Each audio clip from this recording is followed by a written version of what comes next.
बिना कारण से निर्दोष, मेरा कोई दोष नहीं, उसके ऊपर ये दबाव बनाए कि आके माफ़ी मांगे, तो मनीष ग्रोवर माफ़ी नहीं मांगे। सबूत लाएं, मेरे खिलाफ पर्चा दर्ज करें, कानूनी कार्रवाई करें, मैं भुगतने को तैयार। समुदाय विशेष के लोग प्रहार करते हैं कि राजकुमार सैनी गलत बोलता है, या तो वो प्रूव करे, अन्यथा अपने किए का पश्चाताप करे और माफी मांगे। ये देश के अंदर अराजकता फैलाने के लिए, प्रदेश के अंदर एक माहौल खराब करने के लिए ये लोग ऐसे तरीके अपना रहे हैं कि एक रणबीर गंगवा जैसा शरीफ आदमी, वो बैकवर्ड का पिछले का लगा हुआ नेता है, उसको बेचारे के ऊपर ऐसे हमला करना, उसकी गाड़ी पे हमला करना। गया माफ़ी मांगने के लिए? कोई गया है? बनवारी लाल जी, दलित समाज का मंत्री, उसके ऊपर हमला किया फतेहाबाद में, गया माफ़ी मांगने के लिए? हमारे गमंतु जाति के कैथल के अंदर गया माफ़ी मांगने के लिए? और मैं बिना कसूर से इनसे माफ़ी मांगूं? जाए ना उनसे माफ़ी मंगाएं, सरसा फतेहाबाद कैथल वालों से, जो गरीब हैं, दलित कुमार, दलित हैं, पिछड़े हुए हैं, उन पर ये दबाव बना रहे हैं। ऐसा ठाडापन नहीं चलेगा। अपील भी करते हैं सरकार से कि इस प्रकार की व्यवस्था को पनपने से पहले इसके ऊपर अंकुश लगाने का पूर्णतः प्रयास करें, और ताकि देश के अंदर बाकी के लोग क्षुब्ध ना हो और आक्रोशित ना हो, और कहीं देश के अंदर कोई बड़ा बॉन्डर खड़ा ना हो जाए। इसलिए बैठे धरने में, अब कह रहे माफ़ी मांग दो। खेद और माफ़ी में क्या फ़र्क है भाई? जब मैंने पहले कर दी और फिर आप मेरे स्टेट बैंक के पास बैठे, आपका कोर्ट के साथ बैठे, खजाना बैठा है, इसके लिए सीधा सीधा दोष मैं यहाँ के लोगों को लगाऊंगा जो धरने में बैठा, जिला प्रशासन पे लगाता हूँ। आपने आईएमटी से अंदर क्यों आने दिया इनको? आईजी की कोठी वहाँ पर है, क्यों नहीं रोका गया इनको? शहर के अंदर बैठे, धुन में बैठे, जहाँ जुडिशियल बैठी है, जहाँ जुडिशियल माइक की आवाज़ आते ही किसी पे चलान कर देती है, उसको अंदर कर देती है। और वहाँ पर एक खजाना स्टेट बैंक है, अरबों रुपए पड़ा है, जिसका साथ में खजाना है हरियाणा का। अगर वहाँ से कुछ गड़बड़ होगी तो कौन जिम्मेवार है? सीधा सीधा जिला प्रशासन, और मैं कह सकता हूँ वहाँ के धरने बैठे लोग। जिला प्रशासन कह रहा हूँ, जिला प्रशासन कोई भी आए। इसके अंदर दबाव की राजनीति चल रही है, और जो प्रशासनिक व्यवस्था है वो कहीं ना कहीं लिपापोती करती रहती है। अरे इस व्यवस्था से पहले इसके पीछे लोगों की भावना क्या है, रंजिश क्या है, वो ऐसा क्यों जो प्रदेश का माहौल पैदा कर रहे हैं कि बाकी के लोगों को क्या थ्रेट करने का प्रयास किए गए हैं। ये जो इतने केस हुए एकदम से,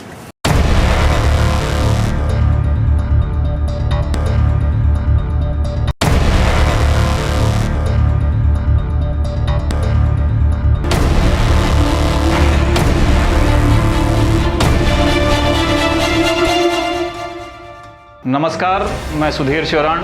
अभी जो आपने वीडियो देखा है, इस वीडियो में आपने पूर्व मंत्री मनीष ग्रोवर के बयान सुने होंगे और पूर्व सांसद राजकुमार सैनी के बयान आपने सुने होंगे। हम आपको बता दें कि राजकुमार सैनी के जो बयान आपने सुने हैं, ये दरअसल साल 2016 के जाट आरक्षण के दौरान दिए गए बयान हैं, और कुछ इसी तरह के बयान अब पूर्व मंत्री मनीष ग्रोवर द्वारा दिए गए हैं। अब ये संयोग है या प्रयोग, ये आपको तय करना है। वहीं हम आपको बता दें कि 10 जुलाई को हिसार में किसानों के प्रदर्शन के दौरान महिलाओं की ओर गलत इशारा करने के आरोप पूर्व मंत्री मनीष ग्रोवर पर लगे थे। इसके बाद किसानों ने रोहतक में उनके घर के आगे धरना दिया।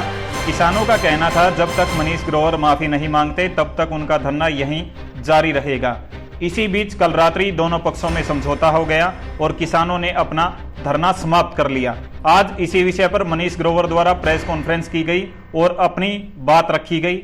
मनीष ग्रोवर ने कहा कि उन्होंने कोई माफ़ी नहीं मांगी है, उन्होंने सिर्फ बुजुर्ग महिलाओं के पैर छुए हैं, क्योंकि वो उनकी माँ की उम्र की थी, इसी के चलते उन्होंने पैर छुए हैं, लेकिन माफ़ी नहीं मांगी है। साथ ही ग्रोवर ने कहा कि प्रदर्शनकारियों को रोहतक जिले के लोगों का समर्थन नहीं मिला, इसी के चलते वो चले गए। अब इस पूरे मामले पर सोशल मीडिया पर काफ़ी प्रतिक्रियाएं सामने आ रही हैं। आप भी सुन लीजिए आखिर मनीष ग्रोवर ने इस पूरे मामले पर क्या कुछ कहा है। रोहतक जिला के अध्यक्ष श्री अजय बंसल की अध्यक्षता में एक बैठक हुई।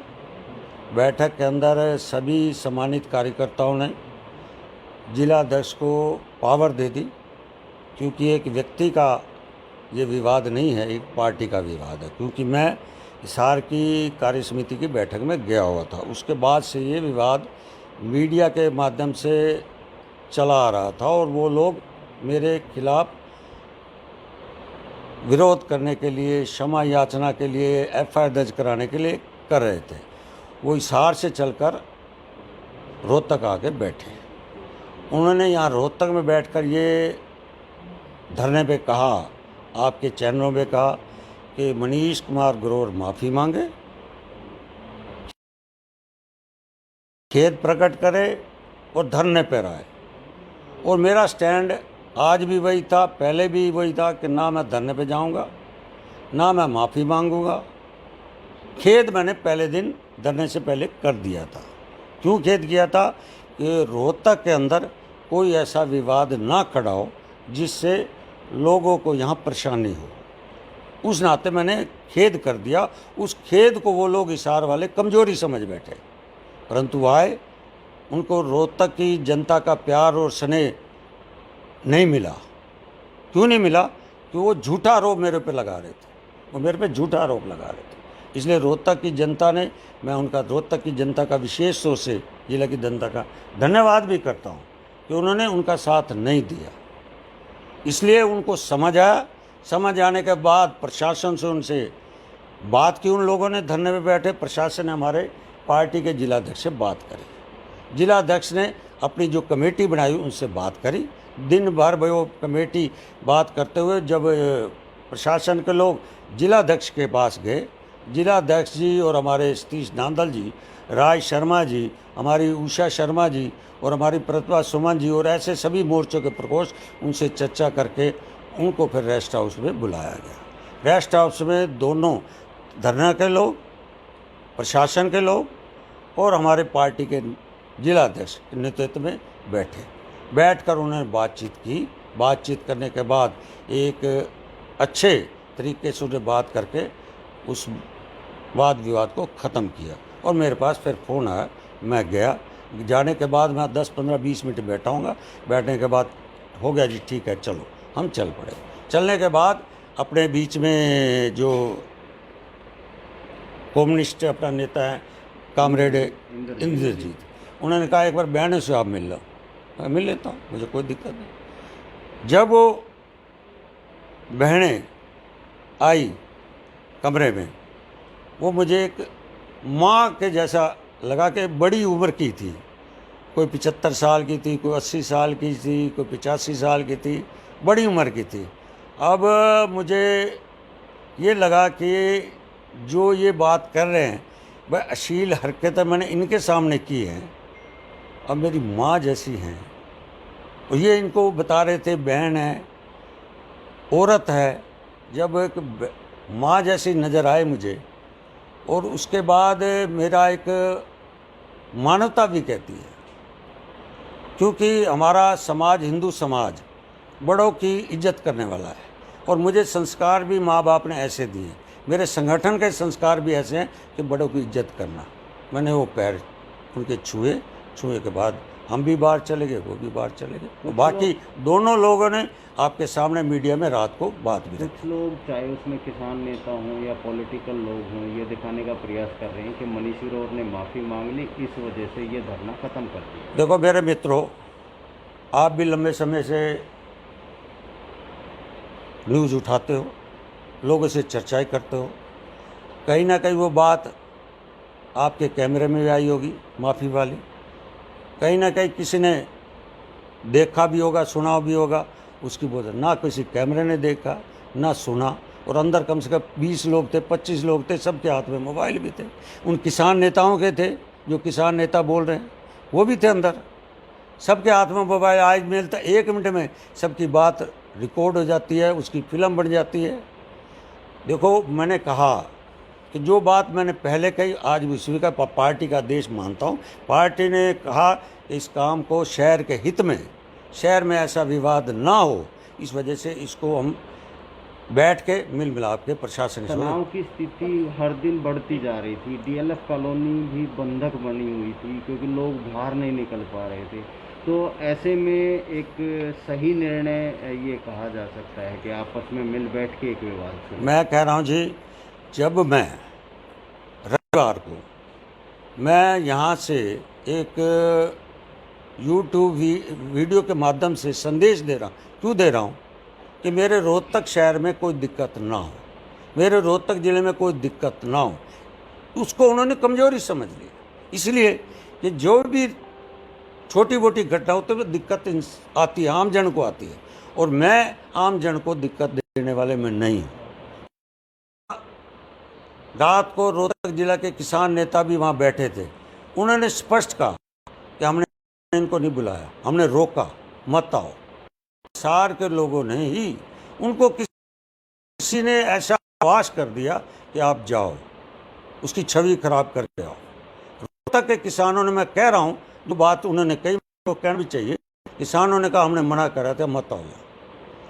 इसके बेकार ये तो वो बता सकते। मनीष जी, नहीं, अभी तो देखिए सिर चढ़ गई है और आपकी बात भी हुई होगी उनसे, तो ये कोई बात निकल कर आई है ऐसी सामने कि कोई किसी पार्टी का हाथ हो, विपक्षी पार्टी का हाथ हो?